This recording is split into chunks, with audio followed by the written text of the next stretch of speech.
Assalamualaikum warahmatullahi wabarakatuh. Kumaha damang kelas 11 ayeuna asup kana bab novel.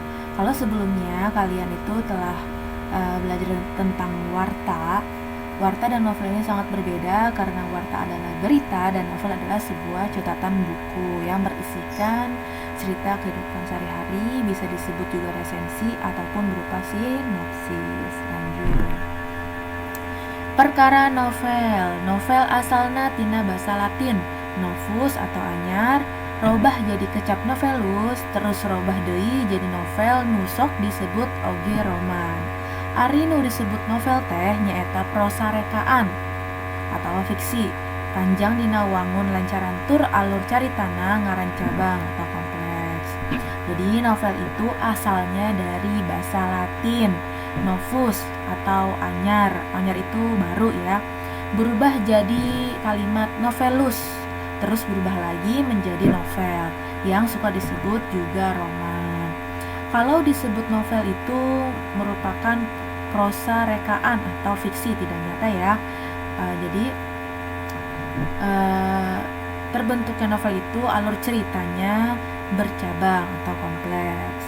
Novel mah biasa nama tokohna loba, alurna panjang, latarna leluasa, tur eusi caritana nyaritakeun kahirupan sapopoe. Dina kamekaran sastra Sunda, novel teh dianggap karya sastra samperan tina Walanda. Novel pangheulana nu medal dina sastra Sunda judulna Baruang Kanu Ngarora, karya Deka Ardiwinata tahun 1914. Jadi novel biasanya itu mempunyai tokoh yang banyak, alurnya panjang, latarnya itu leluasa atau luas dan banyak ya. Dan isi ceritanya menceritakan kehidupan sehari-hari. Dan pada kemajuan sastra Sunda nih, novel dianggap sebagai sastra Sunda yang berasal dari Belanda. Ya, novel itu ada novel yang pertama kali diciptakan oleh Ardiwinata dengan judul Baruang Kanu Ngarora pada tahun 1914 ya. Leuwih teu heula tibatan novel dina basa Indonesia Azab dan Sengsara karangan Merari Siregar anu mimiti medal dina tahun 1920. Memeh medal novel dina sastra Sunda mah lolobana pangarang teh ngarang danding jeung wawacan. Disaprak wanoh kana wangun novel pangarang teh mimiti loba nu ngarang novel. Jadi lebih dulu itu novel itu bahasa Indonesia ya, judulnya Azab dan Sengsara karangan si Merari Siregar tahun 1920. Terus sebelum novel itu tercipta, pengarang tuh lebih suka mengarang carita pantun ya, yaitu danding dan wawacan ya, lebih ke pantun. Terus pengenalan pada bentuk novel baru pengarang tuh mulai mengarang berlomba-lomba untuk mengarang novel. Lanjut. Di sini ada nyungsi unsur novel. Mungkin kalian sudah sering melihat unsur dari novel ya. Ada tema, palaku, latar, galur, pasar sawangan, amanat ya. Tema atawa jejer nyaeta atanapi gagasan anu ditepikeun ku pangarang dina karyana. Jadi hal gagasan atau yang diutarakan oleh pengarang kepada karyanya. Jadi apa-apa yang ditepikan itu ke pengarang untuk yang membaca. Jadi judul ya. Yang kedua ada palaku nyaeta tokoh anu ngalalakon atawa anu dilakonkeun dina carita. Itu pelaku itu tokoh yang melakukan atau yang dilakukan pada cerita. Jadi tokoh itu dina novel mah umumna mibanda watek atawa karakter sakumaha kahirupan manusia biasa. Aya nu sabar, barangasan, babarian, bager, jujur, tukang linyok bohong, dan seterusnya ya. Jadi setiap pelaku itu mempunyai karakter atau watak seperti manusia sebagai manusia seperti biasanya yang suka terlihat di kehidupan sehari-hari. Yang ketiga ada latar nyaeta waktu jeung tempat lumangsungna kajadian dina carita. Jadi latar itu adalah waktu dan tempat berlangsungnya kejadian cerita, itu setting ya, alur. Jadi latar waktu biasa dicirian sama jam, tanggal, tahun, siang atau malam, itu menurut waktu. Kalau tempatnya umumnya bisa di kota, di desa, atau di sekolah. Yang keempat ada galur atau alur ya, atau juga plot tuh nyaeta jalana carita atau waruntuyan kejadian dina carita, yaitu jalannya cerita atau urutan pada kejadian cerita alurnya. Jadi alur itu pada cerpen ada yang maju, mundur, dan juga ada yang tengah ya, flashback gitu maksudnya, maju mundur gitu. Yang kelima paser sawangan atau sudut pandang. Nyaeta cara atawa sawangan nu dipake ku pangarang minangka sarana. Jadi sudut pandang ini dipakai untuk sebagai sarana oleh pengarang. Jadi sarana sudut pandangnya ini pikeun midangkeun tokoh, yaitu memainkan karakternya dari tindakan, latar, dan peristiwa yang membangun cerita pada cerpen. Nah, sudut pandang ini mempunyai rupa-rupa, ada tiga. Aya paser sawangan jalma kahiji, paser sawangan jalma katilu, jeung paser sawangan campuran. Nah, yang pertama paser sawangan jalma kahiji atau sudut pandang orang pertama. Biasanya kalimatnya itu menggunakan kata saya atau kuring. Aya kuring tokoh utama jeung aya kuring tokoh tambahan. Jadi ada kuring itu saya, ada juga tokoh tambahan sebagai saya gitu ya. Yang kedua paser sawangan jalma katilu, paser sawangan orang ketiga. Manehna dia gitu. Jadi kalau orang ketiga itu menggunakan kata dia atau manehna. Ayah manehna sarwa nyaho jeung ayah manehna.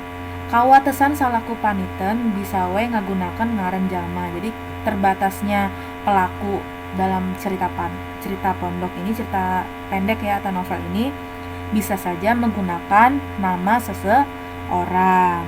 Yang ketiga, paser sawangan campuran. Sudut pandang campuran ini orang pertama dan orang ketiga ya. Yang terakhir ada amanat. Nyata hal-hal anu ditepikeun ku pangarang dina cerita novel. Hal-hal yang diutarakan oleh pengarang pada cerita novel amanat bisa kapanggih ku nu maca seunggeus neleman eusi caritana. Biasana ngandung piwuruk atau hal-hal anu bisa ditulak. Jadi amanat bisa dilihat oleh pembaca sesudah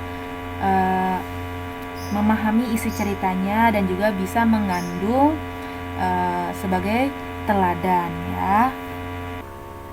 Ayeuna aya contoh novel sejarah bahasa Sunda. Nah, di sini ada dua gambar dari cover novel ya nah, yang biasanya kedua novel ini ceritanya itu sering muncul pada soal-soal ujian bahasa Sunda. Yang pertama ada Perang Bubat. Jadi Perang Bubat ini menceritakan tentang pusat kota yang pada tahun 1356 Masehi itu ada dua jagabaya atau dua ikon ya di pusat kota. Jadi matanya mengembara di batas kota. Terus ada matahari yang menurunkan embun. Terus debu yang berhembus di belakang keempat kuda yang sedang berlari kencang. Tapi di sini dua jagabaya itu ikonnya itu seekor gajah ya. Terus novel yang kedua ada Demung Janggala tuh. Ikonnya kayak Wiro Sableng ya. Jadi Demung Janggala ini isinya menceritakan kehidupan orang Sunda pada abad ke-17 yang ditaklukkan oleh kerajaan Mataram. Pelaku utamanya yaitu Demung Janggala dan Listayu. Listayu itu perempuan ya. Nah, kalian minimal kalian tahu kesimpulannya lah dari cerita kedua novel ini agar bisa menjawab pertanyaan di soal-soal ujian bahasa Sunda nanti. Ya ayeuna aya nyungsi jeung maca novel. Dina sastra Sunda aya nu disebut novel barudak atawa rumaja. Nyaeta novel anu eusi caritana diajangkeun keur bacaeun barudak atau rumaja. Jadi di sastra Sunda juga ada yang disebut novel anak-anak atau remaja, yaitu novel yang isinya menceritakan tentang bacaan anak-anak dan remaja. Ditilik tina basa nu dipakena novel barudak atau rumaja ieu biasana gampang kacangkem atawa kaharti ku barudak atau remaja. Kitu deui runtuyan kajadianna dina carita teu jauh tina dilihat dari bahasa yang dipakai. Novel anak-anak dan remaja ini biasanya gampang ditangkap, ditinasikan atau diartikan anak dan remaja karena urutannya ini, urutan kejadiannya itu pada cerita itu tidak jauh dari kehidupan anak-anak dan remaja sehari-hari. Umpamanya saja nih, ada judul novel Nu Ngagegeh Legok Kiara karya Dadan Sutisna 2002. Ada juga Misteri Haur Gelis karya Dadan Sutisna, juga Rasiah Kode Biner karya Dadan Sutisna. Jadi Dadan Sutisna ini seorang pengarang yang menciptakan novel untuk barudak dan remaja ya. Nah, jadi kesimpulan dari bab novel ini adalah bahwa novel merupakan cerita fiksi yang terjadi pada kehidupan sehari-hari. Tidak lupa juga dengan unsur-unsur yang tadi ya, nah ada tema, ada alur, ada pelaku, tokoh ya. Ada juga sudut pandang dan juga amanat. Nah, biasanya juga novel itu mempunyai unsur seperti tokohnya itu banyak, alurnya panjang dan juga latarnya leluasa gitu ya, luas. Terus ceritanya juga sangat mengandung unsur-unsur dari paripolah novel. Dan kalian jangan lupa untuk sekedar mencari tahu dari kedua novel yang ibu kasih tahu gambarnya tadi, covernya, untuk kalian baca dan kalian beri kesimpulan dari kedua novel tersebut agar bisa menjawab pertanyaan-pertanyaan pada soal-soal ujian bahasa Sunda. Dan juga di sini novel tidak hanya untuk orang dewasa saja. Ternyata pengarang si Dadan Sutisna ini menciptakan novel untuk yang bisa dibaca oleh anak-anak dan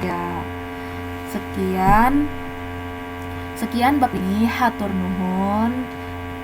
Semoga kalian bisa paham ya, dan juga jangan lupa tugas-tugas yang ibu berikan kalian kerjakan dengan segera. Wassalamualaikum warahmatullahi wabarakatuh.